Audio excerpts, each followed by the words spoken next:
اس کی زندگی اجیرن ہو سکتی ہے اور اس کی زندگی مشکل میں آ سکتی ہے. لیکن اس کے مقابلے میں بیماریوں کی جو دوسری شکل ہے، جو دوسری کیٹیگری ہے، وہ یہ ہے کہ روحانی بیماری کا انسان شکار ہوتا ہے.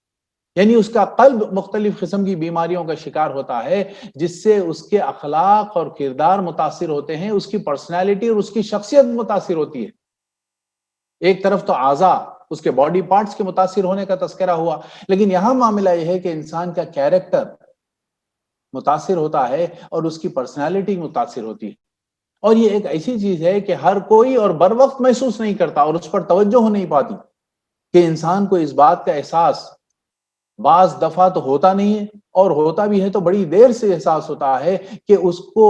اس کے کیریکٹر کو، اس کی پرسنالٹی کو کس قسم کی بیماری لگ گئی ہے اور وہ کیسے اس کا شکار ہوتا چلا جا رہا ہے اور وہ کیسے اس کی زندگی پر اثرات اور امپیکٹ ڈال رہی ہے. اس کا اندازہ ہونے تک بہت کچھ آگے نکل جاتا ہے انسان. تو یہ روحانی بیماریاں ایسے ہیں جو نہ صرف یہ کہ انسان کی دنیا کو خراب کرتی ہیں، جب اس کا کیریکٹر خراب ہوتا ہے تو اس کی دنیا خراب ہوتی ہے، اس کا اخلاق خراب ہوتا ہے تو اس کی دنیا خراب ہوتی ہے، بلکہ اس کے ساتھ ساتھ اس کی آخرت بھی برباد ہو سکتی ہے.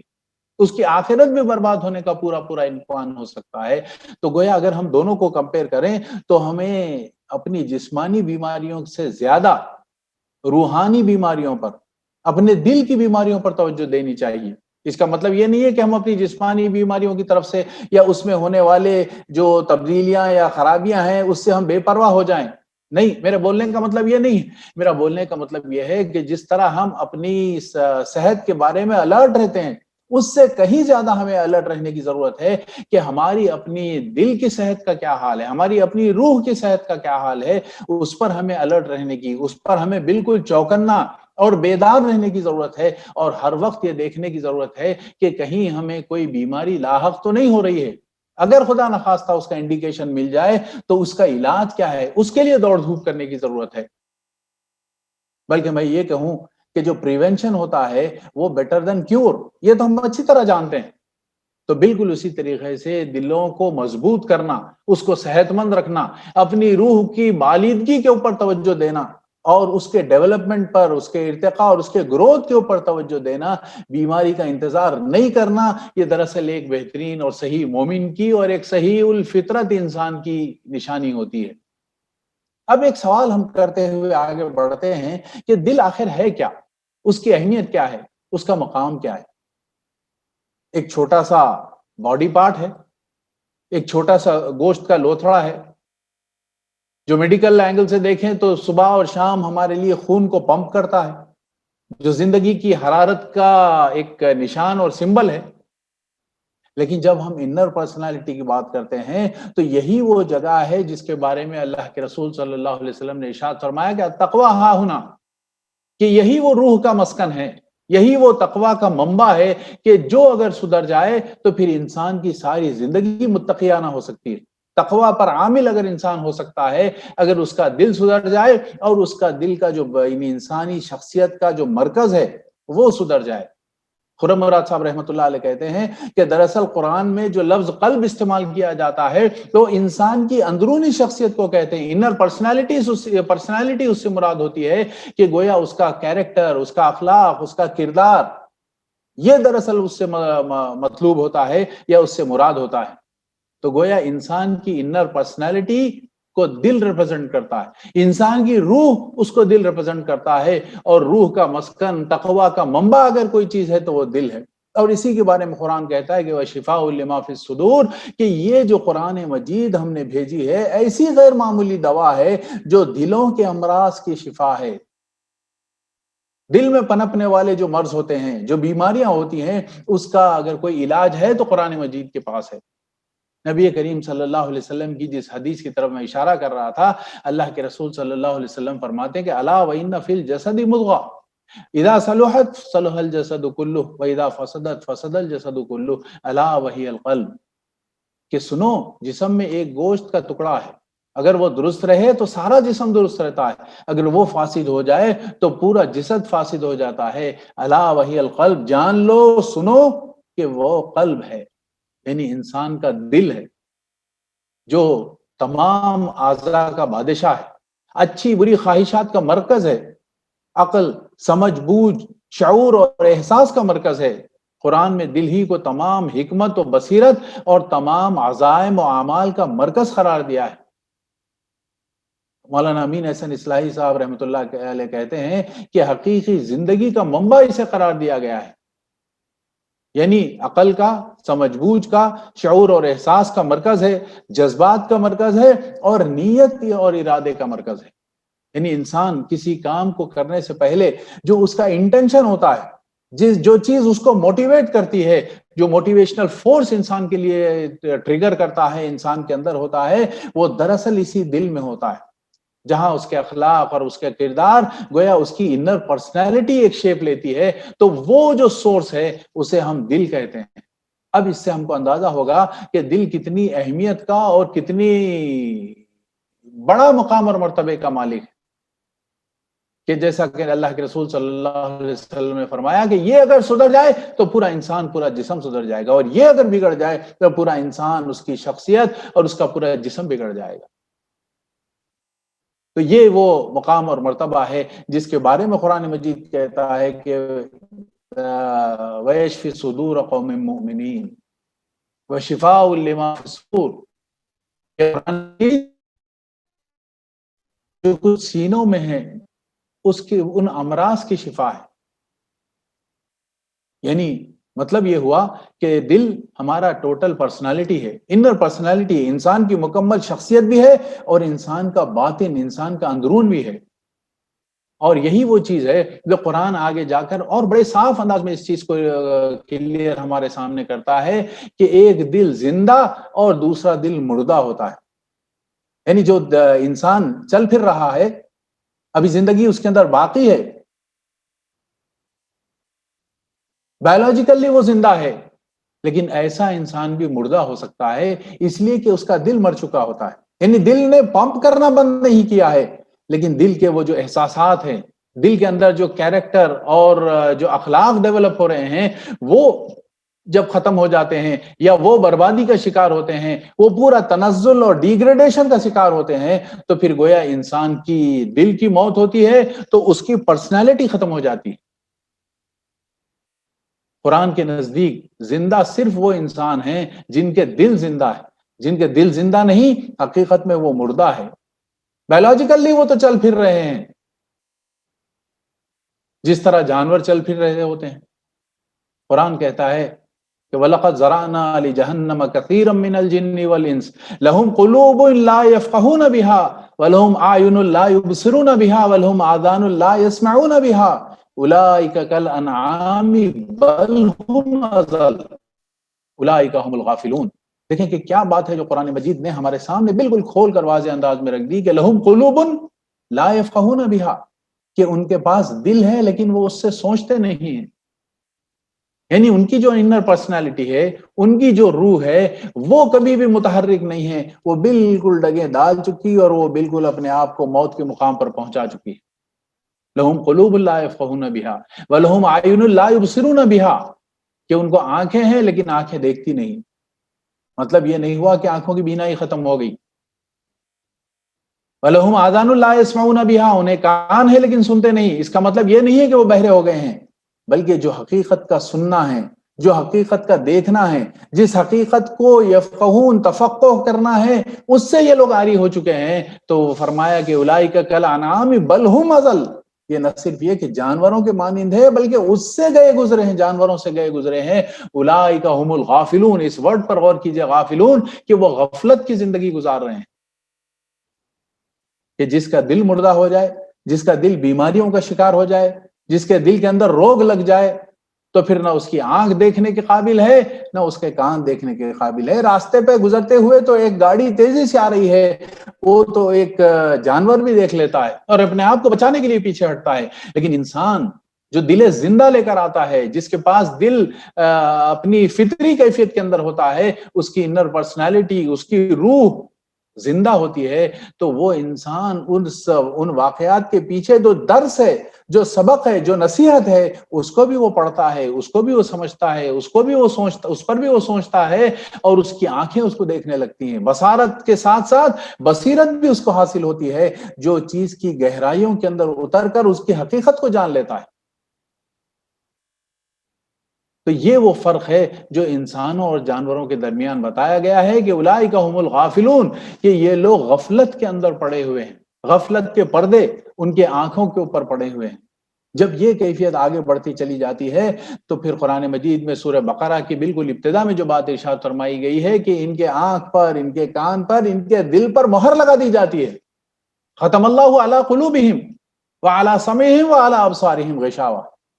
ان کے کان پر اور ان کے دل پر مہر لگا دی جاتی ہے، اور ان کے آنکھوں پر پردے ڈال دیے جاتے ہیں۔ یہ دراصل وہ بیماری کی آخری سٹیج ہوتی ہے کہ جہاں جانے کے بعد اب وہ دل مردہ قرار دیا جاتا ہے۔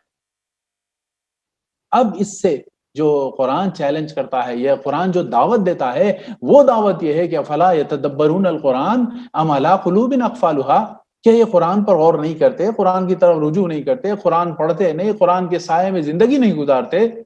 کیا ان کے دلوں پر قفل پڑ چکے ہیں؟ یہ دیکھیے کہ بیماری کی وہ آخری شکل ہے کہ جب قفل دل کے اوپر پڑ جاتا ہے، اس کو مہر کر دیا جاتا ہے، اس کو سیل کر دیا جاتا ہے، تو اب وہ قرآن کی طرف رجوع کرنا بند کر دیتے ہیں، اس پر غور و فکر کرنا بند کر دیتے ہیں۔ یہاں پر لفظ افلا یتدبرون استعمال کیا گیا ہے، ہو سکتا ہے کہ وہ تلاوت کر رہے ہوں، لیکن یہ ہے کہ اس سے دلچسپی ختم ہو چکی ہے۔ اب اس پر غور و فکر کرنا، اس کے مطالب پر، اس کے معنی پر، اور کیا رہنمائی ہمیں حاصل ہونا چاہیے، اس سے اپنے آپ کو دور کر لینا دراصل دل مردہ ہونے کی علامت ہے، لاکڈ ہارٹ، یعنی بالکل قفل پڑے ہوئے دل کی علامت ہے۔ تو عزیز بھائیوں، یہ کیفیات جب انسان کے سامنے آتی ہیں تو تب ہمیں معلوم ہونا چاہیے کہ ہمارے اندر، ہمارے دل میں، ہماری روح میں، ہماری انر پرسنالٹی کو اب بیماریاں لگنا شروع ہو گئی ہیں، یا خدا نخواستہ وہ آگے کے مراحل میں آ گئی ہیں۔ اگر ہم کمپیئر کرنا چاہیں تو بہت آسانی سے چند نکات ہم کمپیئر کر سکتے ہیں کہ ایک صحت مند دل اور ایک بیمار دل کی کیا کیفیات ہو سکتی ہیں۔ صحت مند دل، ایک مومن کا صحت مند دل وہ ہے جس کے اندر اخلاص ہوتا ہے، ایمان ہوتا ہے۔ کبھی بھی صحت مند دل کے اندر نفاق اور کفر اور شرک نہیں آ سکتا ہے۔ تو گویا آپ کو اور مجھے جو سب سے پہلی جس چیز کو ٹٹولنا ہے، پیمانہ بنانا ہے، کرائٹیریا بنانا ہے، وہ یہ ہے کہ ہمارے اپنے اخلاص کا، ہمارے اپنے ایمان کا کیا معاملہ ہے، اور اسی کا جو متصل جو چیز ہے وہ یہ ہے کہ یقین کی کیا کیفیت ہے۔ اللہ تعالیٰ پر ایمان تو ہے، آخرت پر ایمان تو ہے، قرآن مجید کے کلام اللہ ہونے پر ایمان تو ہے، لیکن کیا وہ یقین کی کیفیت، ایمان کا وہ مرتبہ اور وہ مقام ہم کو حاصل ہو رہا ہے یا نہیں ہو رہا ہے؟ یہ دراصل صحت مند دل کی علامت ہے۔ یہ ایک چھوٹی سی بیماری آئی اور ہم جزا فضا کرنے لگے، ایک مشکل آ پڑی اور ہم پھر اللہ کو بھول کر پتہ نہیں کیا کیا اپنی زبان سے اور اپنے عمل سے کیا کیا اشارے دینے لگے۔ صحت مند دل وہ ہوتا ہے جسے اللہ کا محتاج ہونے کا احساس ہے، یعنی میں اللہ کا محتاج ہوں۔ لیکن بیمار دل وہ ہوتا ہے جو اللہ سے بے نیاز ہوتا ہے، کسی بھی معاملے میں اللہ کی طرف رجوع کرنے والا نہیں ہوتا۔ پھر صحت مند دل کی علامت، اس کی کیفیت یہ ہے کہ مختلف صفات اس کے اندر پیدا ہوتی ہیں، صبر ہے، شکر ہے، اخلاص ہے، کشادہ دلی ہے، تواضع ہے، عجز و انکساری ہے۔ یہ ساری کیفیات انسان کے اندر پیدا ہوتی ہیں اگر اس کا دل نرم ہو، اگر اس کا دل صحت مند ہو۔ خاص طور سے میں دو کیفیات کی طرف آپ کی توجہ دلانا چاہوں گا، ایک شکر ہے اور دوسرے تواضع ہے۔ یہ کیفیات کے اوپر میں اپنے آپ کو اور آپ میں سے ہر فرد اپنے آپ کو جانچے تو ہمیں پتہ چل جائے گا کہ ہمارا دل صحت مند ہے کہ نہیں۔ اس لیے کہ شکر ایک ایسی کیفیت ہے جو انسان کو بہت کچھ ملنے کے اوپر حاصل ہوتی ہے۔ مشکل حالات میں تو انسان کے دل کے اندر تھوڑی سی بھی صحت ہے تو اللہ کی طرف رجوع کر لیتا ہے، لیکن جب انسان کو مشکل حالات نہیں بلکہ بہتر حالات آتے ہیں تو اس وقت اس کا صحیح پرکھنا، صحیح طور پر پرکھا جا سکتا ہے وہ شکر کے ذریعے سے اور تواضع کے ذریعے سے۔ اگر مال آ جائے، مقام مل جائے، منصب مل جائے، کوئی ظاہری شکل اور صورت مل جائے، تو کیا وہ اکڑنے لگتا ہے یا اس کے اندر تواضع عجز اور انکساری پیدا ہوتی ہے، نرم دلی اس کے اندر پیدا ہوتی ہے؟ یہ دراصل وہ کرائٹیریا، یہ وہ لٹمس ٹیسٹ ہے جس کے ذریعے سے ہم معلوم کر سکتے ہیں کہ میری اپنی کیا کیفیت ہے۔ دوسروں کے بارے میں معلوم کرنے کی کوشش کرنا تو بڑا آسان ہے، فتوے لگانا تو اور اس سے زیادہ آسان ہے، لیکن اپنے دل کے اندر جھانک کر دیکھنا یہ بڑے دل گردے کا کام ہے۔ اور یہ صحت مند دل کی علامات میں سے ایک ہے۔ اس کے مقابلے میں جو بیمار دل ہے اس کے اندر تکبر ہوتا ہے، حسد ہوتا ہے، بغض ہوتا ہے، تنگ دلی ہوتی ہے۔ یہ ساری دل کی بیماریوں کی علامتیں، اپنے آپ کو بڑا سمجھنا، اپنے آپ کو کچھ سمجھنا، آئی ایم سم تھنگ، یہ کیفیت اگر کسی کے اندر پیدا ہو جائے تو یہ سمجھے کہ میرے دل کو بیماری، روگ نے آ لیا ہے، بیماری لگ گئی ہے، اور اب اس کے علاج کی، اس کے صفائی کی اور اس کو بچانے کی کوشش کرنا انتہائی ضروری ہے۔ جیسے آج کل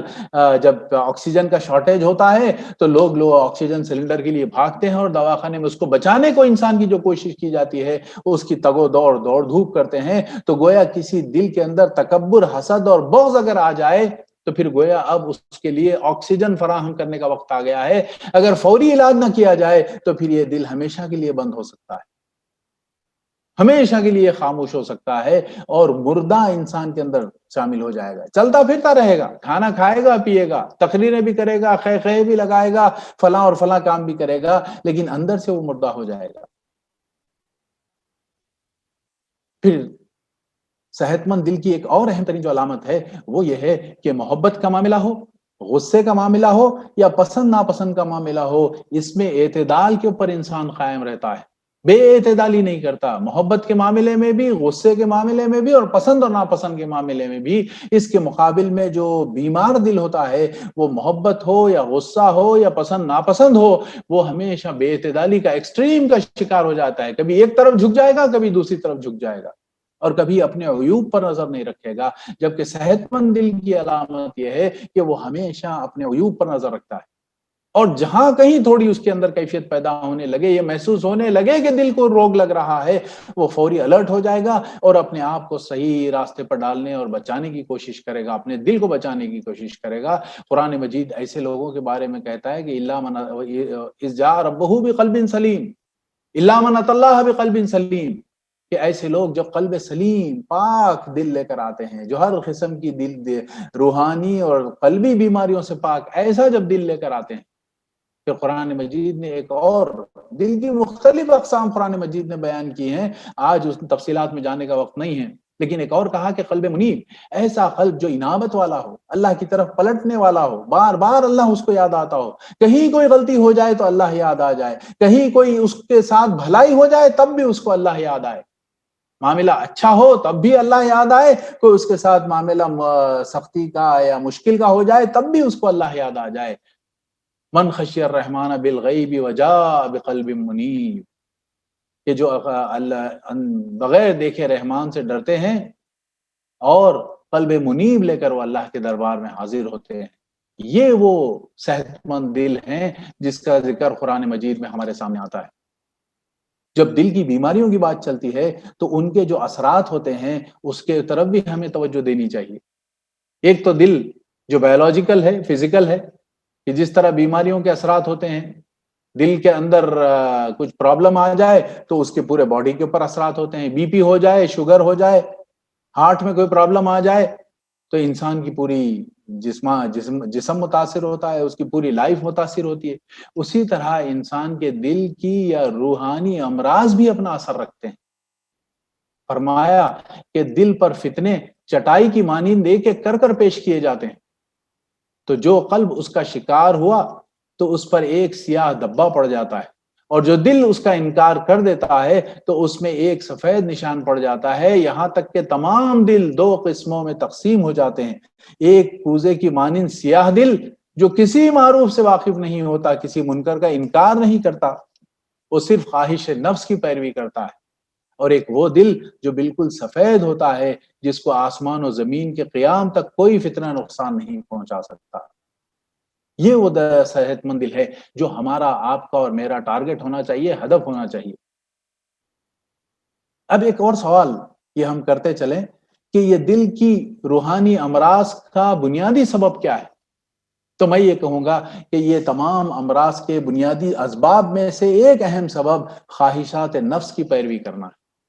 کیونکہ قرآن مجید کہتا ہے کہ خواہشات نفس کی پیروی کرنا گویا خواہشات نفس کو اپنا الہ بنا لینا ہے،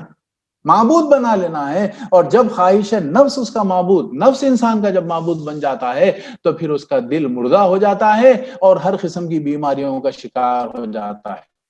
یعنی جب انسان پر خواہشات نفس کا حملہ ہوتا ہے تو انسان ہر قسم کی خرابیوں کا شکار ہوتا ہے، انسان کی سوچ، اس کی فکر، طرز عمل، طرز زندگی تبدیل ہو جاتا ہے، خواہشات کی تکمیل ہی اس کا الٹیمیٹ گول بنتا چلا جاتا ہے کہ میری فلاں خواہش ہے، اور اسی کی تکمیل کے لیے انسان دوڑ دھوپ کرتا ہے، حرام حلال کی تمیز کھو دیتا ہے، اپنے اور غیروں کی تمیز ختم ہو جاتی ہے، یہاں تک کہ وہ آنکھ بند کر کے اس کے پیچھے دوڑا چلا جاتا ہے اور اس کی اپنی پوری زندگی برباد ہو جاتی ہے۔ دنیا ہی کو اپنا منزل اور معراج انسان تصور کر لیتا ہے۔ خواہشات نفس کی اگر ہم فہرست گنانا چاہیں تو بہت لمبی ہو سکتی ہے، لیکن چند چیزوں کی طرف اشارہ میں کرتے ہوئے آگے بڑھتا ہوں تاکہ یہ ہمارے لیے ایک الرٹ ہونے کا ذریعہ بن جائے۔ جیسے ہی یہ چیزیں ہم محسوس کریں اپنے اندر پیدا ہو رہی ہیں تو اپنے آپ کو الرٹ کر لیں اور اس کے علاج کی طرف ہم آگے بڑھیں۔ سب سے پہلی خواہشات نفس میں تو شہوانی خواہش، سیکسول ڈیزائر، ان لافل جو ایریا ہے اس کے اندر ہم قدم رکھنے لگیں۔ پھر اس کے بعد ایک منصب کی خواہش، لذت طعام، بس یہ ہے کہ انسان کھانے ہی کے پیچھے چکر لگائے چلے جا رہا ہے۔ رمضان جیسا مبارک مہینہ سوائے کھانے کی کوئی گول اور کوئی ٹارگٹ نظر نہیں آتا ہے۔ پھر ایک اور خواہشات نفس میں تکبر اور گھمنڈ، اپنی بڑائی کا، اپنے ڈومینیشن کا، اپنے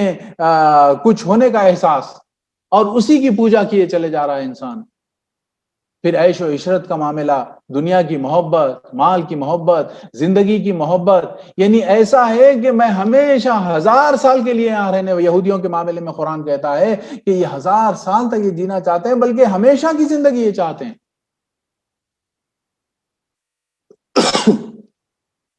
تو یہ وہ نفسانی خواہشات ہیں جو انسان کو ان غلط راستے پر لے آتی ہیں، اس کے دل کے اندر بیماریاں اور دل کے اندر مختلف روگ لگتے چلے جاتے ہیں اور مختلف کمزوریوں کا شکار ہو جاتا ہے۔ اور کمزوریوں میں چند موٹی موٹی جو کمزوریوں کا شکار ہوتا ہے ان نفسانی خواہشات کی وجہ سے، اس میں نمبر 1 ہے کہ خوف، کبھی اپنے منصب کے چھیننے کا خوف، کبھی اپنے مقام اور مرتبے کے چھین جانے کا خوف، کبھی عیش و عشرت کے برباد ہونے کا خوف، کبھی مال کے چلے جانے کا خوف، کبھی کاروبار کے ماند پڑنے کا خوف، یعنی گویا انسان کے اوپر ایک خوف کی کیفیت پیدا ہوتی ہے۔ جب دل بیمار ہوتا ہے تو وہ خوف کی کیفیت کا شکار ہو جاتا ہے اور ایک بے بسی کی کیفیت اس کے اوپر طاری ہوتی ہے اور اپنے آپ کو بہت محدود تصور کرنے لگتا ہے۔ یہ مختلف کیفیات کا انسان شکار ہوتا چلا جاتا ہے۔ یہ تمام دل کے روحانی امراض کی وجہ بن جاتے ہیں۔ قرآن اس کا حل اور اس کی شفا بتاتا ہے۔ قرآن خود اپنا تعارف شفا کے طور پر کراتا ہے، جیسا کہ ابتدا میں نے سورہ یونس کی آیت پڑھی ہے، اس میں یہی بات ارشاد فرمائی گئی ہے کہ یہ تو رب کریم کی طرف سے تمہارے لیے آئی ہے، جو نصیحت بھی ہے، رہنمائی بھی ہے، رحمت بھی ہے، لیکن اس کے ساتھ ساتھ دلوں کے امراض کی شفا بھی ہے۔ یعنی یہ جو سارے امراض میں نے آپ کے سامنے رکھے ہیں یا چند چیزیں ان میں سے آپ کے سامنے رکھی ہیں، اگر وہ چیز انسان محسوس کرے یا بلکہ محسوس کرنے سے پہلے ہی اپنے آپ کو اس سے بچانا چاہتا ہے، تو اس کا واحد اور بہترین علاج یہ ہے کہ قرآن کی طرف انسان رجوع کرے۔ رجوع کرنے کا مطلب یہ ہے کہ قرآن سے اپنے تعلق کو مضبوط سے مضبوط کرتا چلا جائے، اور رمضان سے بہتر اور کون سا موقع ہو سکتا ہے کہ ہم اپنے تعلق کو قرآن سے مضبوط کر لیں؟ اور مضبوط تعلق سے مضبوط کرنے کا مطلب یہ ہے کہ قرآن کی تلاوت بھی ہو، اس پر غور بھی ہو، اس پر تدبر بھی ہو، اس پر تفکر بھی ہو، اور اس سے جو روشنی حاصل ہو اس کو اپنی زندگی کی رہنمائی کا ذریعہ بنا دیں۔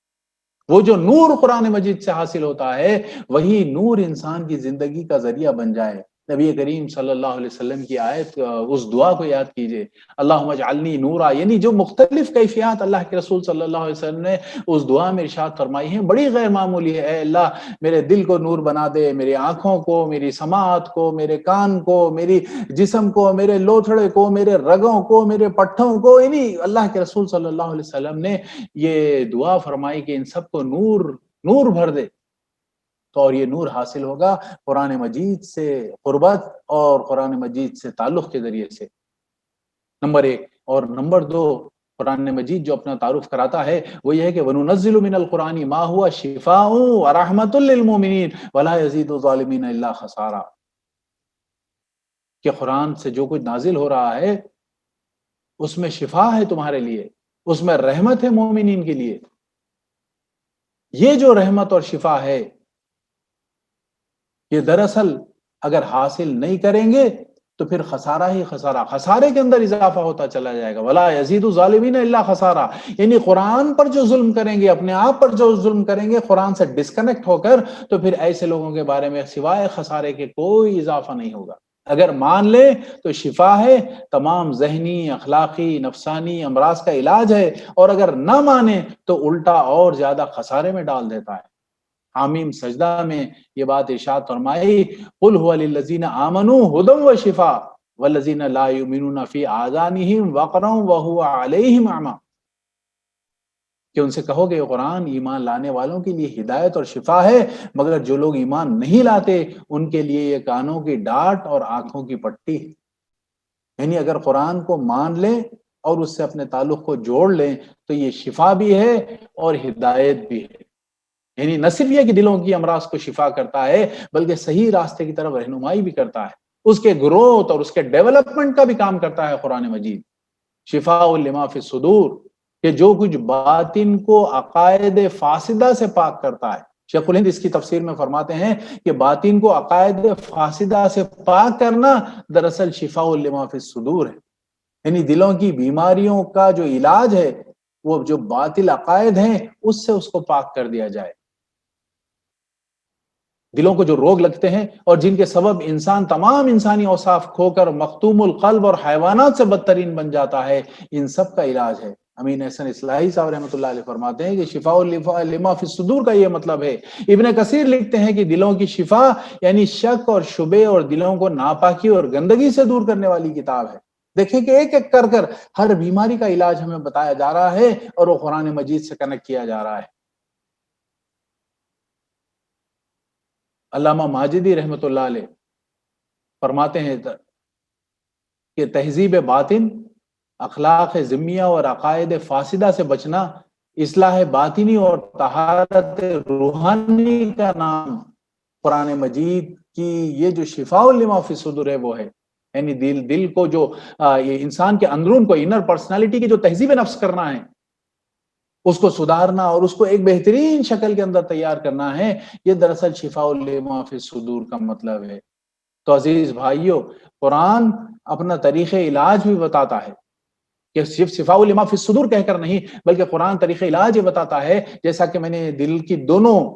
شکلوں کو، ایک صحت مند دل اور ایک بیمار دل کو جو کمپیئر کر کر میں نے آپ کے سامنے بتایا، اگر اسی کو سامنے رکھے تو قرآن مجید اپنا علاج بھی پیش کرتا ہے۔ اور علاج کا جو سب سے پہلا اسٹیپ، سب سے اہم ترین، ایسا پتھر کہ جس کو چومے بغیر منزل کی طرف قدم نہیں اٹھایا جا سکتا ہے، وہ ہے ایمان باللہ، اللہ پر ایمان۔ اور ایسا ایمان جو غیر متزلزل ہو، جس میں کوئی شک اور کوئی شبے کی کوئی گنجائش نہ ہو، جس میں کسی اف اینڈ بٹ کا کوئی دخل نہ ہو، بلکہ بہت کلیئر انسان رہے کہ اللہ تعالیٰ اس کی تمام صفات اور اس کے حقوق اور اختیارات کو جانے ہم سب، اور اس کے مطابق انسان مطمئن رہے کہ یہ اللہ رب العالمین کی صفات اور حق اور اختیارات ہیں اور اسی کے مطابق مجھے زندگی گزارنا ہے، غیر متزلزل۔ جو ایسا ایمان جس کو شیک نہیں کیا جا سکتا۔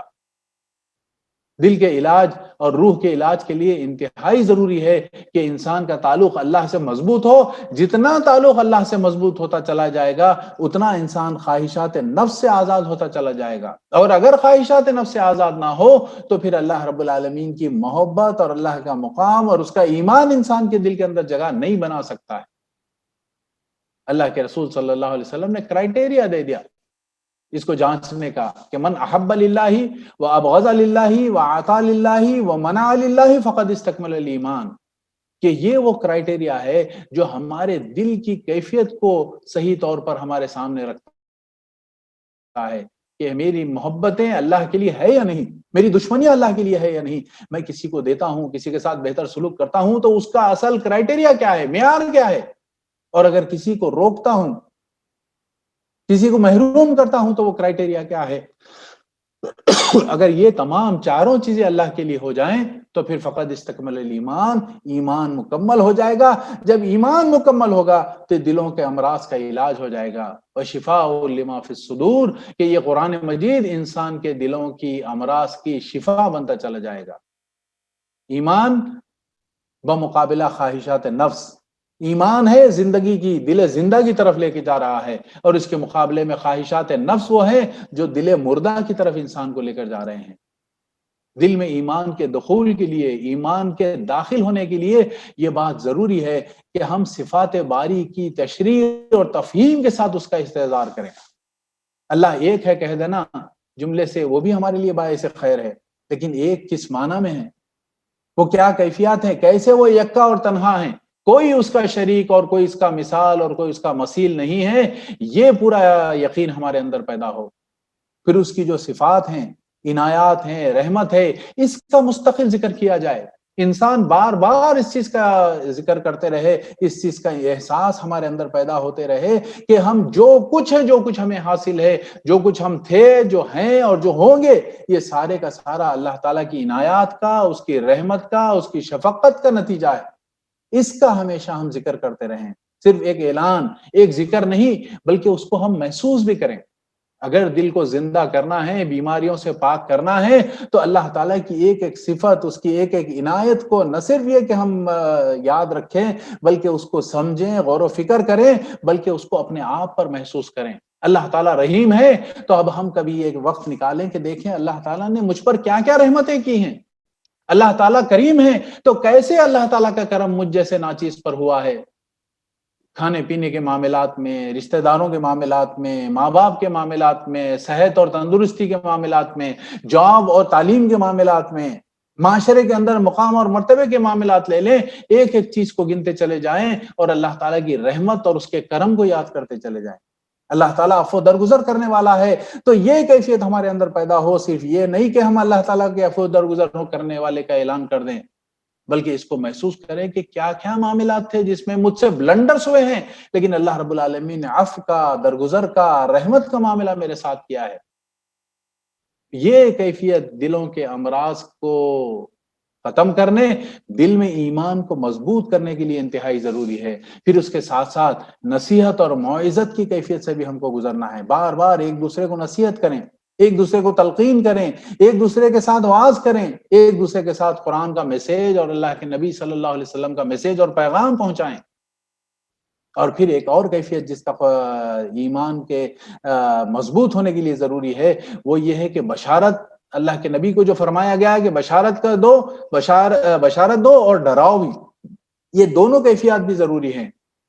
بشارت بھی ضروری ہے اور ڈرانا بھی ضروری ہے۔ ان کیفیات سے جب ہم گزریں گے، اس کو ایک ون بائی ون کر جب ہم استعمال کرتے جائیں گے تو ہمارے دل کے اندر ایک زندگی کی کیفیت، ایک حرکت اور حرارت کی کیفیت پیدا ہوتی چلی جائے گی۔ اس سے ہمارے جذبات کو حرکت ملے گی اور عقل کو اپیل ہوگا۔ پھر یہ کہ قرآن مجید کی اثر انگیزی، اس کا اثر لینا انتہائی ضروری ہے۔ صحابہ کا معاملہ یہ تھا کہ وہ جب قرآن کی تلاوت کرتے تو ان کی آنکھوں سے آنسو جاری ہو جاتے۔ حضرت عمر رضی اللہ تعالیٰ عنہ جب امامت کرتے اور اس میں قرآن کی تلاوت کرتے تو اتنا روتے کہ کئی کئی صف تک ان کے رونے کی اور ہچکیاں لینے کی آواز لوگ سن سکتے تھے۔ اس کو روکنے کی جو کیفیت ہوتی تو اس سے ایک عجیب سینے کے اندر کیفیت پیدا ہوتی۔ تو قرآن کی اثر انگیزی اس وقت پیدا ہوگی جب ہم یہ محسوس کریں گے کہ اللہ رب العالمین کا کلام ہے اور یہ میرے لیے آیا ہے، تب کہیں قرآن اپنا اثر دکھائے گا۔ اور اس اثر دکھانے کا نتیجہ یہ نکلے گا کہ انسان کا نفس مطمئن ہوتا چلا جائے گا، نفس مطمئنہ کی تشکیل ہوگی۔ اس کے لیے دعا اور سجود کا سہارا انسان کو لینا پڑے گا۔ نیک اعمال کی طرف جو رہنمائی ہے وہ نماز، روزہ، انفاق، اس کے ذریعے سے انسان اللہ تعالیٰ پر ایمان اس کا مضبوط ہوگا اور اس کا دل پاک ہوتا چلا جائے گا۔ سورہ انبیاء میں اللہ تعالیٰ ارشاد فرماتے ہیں کہ بل نقذف بالحق علی الباطل فیدمغه فاذا هو زاهق مگر ہم تو باطل پر چوٹ، حق کی چوٹ لگاتے ہیں جو اس کا سر توڑ دیتی ہے اور دیکھتے ہی دیکھتے مٹ جاتا ہے۔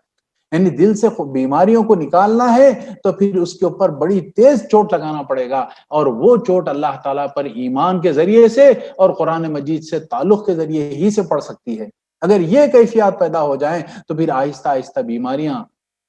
نکلنے لگتی ہیں۔ لیکن اس کے لیے ضروری ہے کہ قرآن کو اوڑھنا اور بچھونا بنا لیا جائے، بلکہ قرآن کے حوالے اپنے آپ کو کر دیا جائے، اسی کی رہنمائی میں ہم سفر طے کریں تو دل سے خواہشات نفس نکلتے چلے جائیں گے اور دل کے اندر ایمان بڑھتا چلا جائے گا، یہاں تک کہ یہ جو کیفیت بڑھتی ہے تو پھر وہ یقین کی جو بلند ترین منزل ہوتی ہے، جو انبیاء کے بعد جو انسانوں کو حاصل ہو سکتی ہے، وہ صدیقیت کے مرتبے کو انسان پہنچ سکتا ہے۔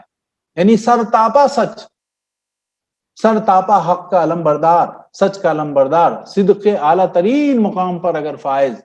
قلب سلیم والی اگر شخصیت ہے تو حضرت ابو بکر رضی اللہ تعالیٰ عنہ کی کیفیت میں ہمارے سامنے آتی ہے۔ آپ دیکھیں کہ کیا ایمان تھا ان کا، ان کی زندگی کے اوپر ایک نظر ڈالیں تو ان کے دل کی کیفیت، اللہ پر ایمان اور ایمان پر مضبوطی اور یقین کی جو کیفیت تھی، وہ دراصل دل زندہ ہونے کی بہترین اور ٹاپ موسٹ مثال ہے جو کوئی انسان حاصل کرنے کی کوشش کر سکتا ہے یا اپنے آپ کو ٹارگٹ بنا سکتا ہے۔ اس سے آگے تو پھر انبیاء کا معاملہ ہے۔ غیر نبیوں میں سے اگر کوئی اپنے لیے اونچا ترین ٹارگٹ رکھ سکتا ہے تو وہ صدیق کا، صدیقیت کا ٹارگٹ ہے، جو حضرت ابو بکر صدیق رضی اللہ تعالیٰ عنہ جس کی اونچی ترین اور بہترین مثال ہے۔ ایک مرتبہ ذکر ہوا کہ دل زنگالود ہو جاتے ہیں، گناہ کرتے کرتے دل سیاہ ہو جاتے ہیں، تو لوگوں نے پوچھا کہ اے اللہ کے رسول اس کا علاج کیا ہے؟ تو فرمایا کثرت ذکر الموت و تلاوت القرآن۔ بیہقی کی روایت ہے کہ قرآن کثرت سے موت کو یاد کرنا اور قرآن کی تلاوت کرنا یہ دلوں کے امراض کو، دلوں کو ان کے امراض سے نجات پانے کے لیے ضروری ہے۔ یعنی قرآنی انقلاب کی ضروریات وہ یہ کہ قرآن کے مطالعے کے لیے انسان وقت نکالے، پڑھتے وقت مکمل یکسوئی ہو، ٹھہر ٹھہر کر قرآن کی طرف رجوع کرے، غور و فکر کا، تدبر کا معاملہ ہو۔ جب یہ کیفیات سے گزرتا ہے تو قرآن سے انسان کا تعلق مضبوط ہوتے چلے جاتا ہے۔ اب جب قرآن سے اس کا تعلق مضبوط ہوتا ہے تو پھر انسان کے دل مختلف جو امراض کا شکار ہوتا ہے، ان امراض سے انسان کو نجات حاصل ہوتی ہے۔ اسی کو علامہ اقبال رحمۃ اللہ علیہ نے فرمایا تھا کہ تیرے ضمیر پر جب تک نہ ہو نزول کتاب، گرہ کشا ہے نہ راضی نہ صاحب کشاف۔ یعنی قرآن اس کے اوپر انسان کے ضمیر کے اوپر نازل ہونا چاہیے۔ خود علامہ اقبال کا ایک واقعہ آتا ہے کہ ایک مرتبہ وہ تلاوت کر رہے تھے تو ان کے والد گرامی نے سوال کیا کہ اقبال کیا پڑھ رہے؟ تو کہا کہ قرآن مجید پڑھ رہا ہوں۔ دوسرے دن اور تیسرے دن بھی یہی معاملہ ہوا تو وہ کہتے ہیں کہ میں سوچنے لگا کہ یہ میں تو دیکھتے ہیں ابا جان قرآن پڑھ رہا ہوں لیکن پھر سوال کرتے ہیں۔ تو تیسرے دن انہوں نے کہا کہ بیٹا قرآن ایسے پڑھو جیسے یہ تمہارے اوپر نازل ہو رہا ہے۔ یعنی قرآن کے حوالے جب انسان کر دیتا ہے تو پھر اس کے اندر بیماریاں بھی ختم ہوتی ہیں اور وہ قرآن انسان کے دلوں کے امراض کی شفا بنتا چلا جاتا ہے۔ اللہ تعالیٰ ان باتوں پر غور کرنے کی ہم سب کو توفیق عطا فرمائیں۔ جو بہترین باتیں آئی ہیں اللہ تعالیٰ اس سے ہمیں فائدہ اٹھانے اور اپنی دلوں کی اور روحانی اور اندرونی بیماریوں کا علاج کرنے کی ہم سب کو توفیق عطا فرما۔ وصلی اللہ تعالیٰ علی خیر خلقہ محمد وعلی آلہ وصحبہ اجمعین برحمتک یا ارحم الراحمین۔ الحمد للہ رب العالمین۔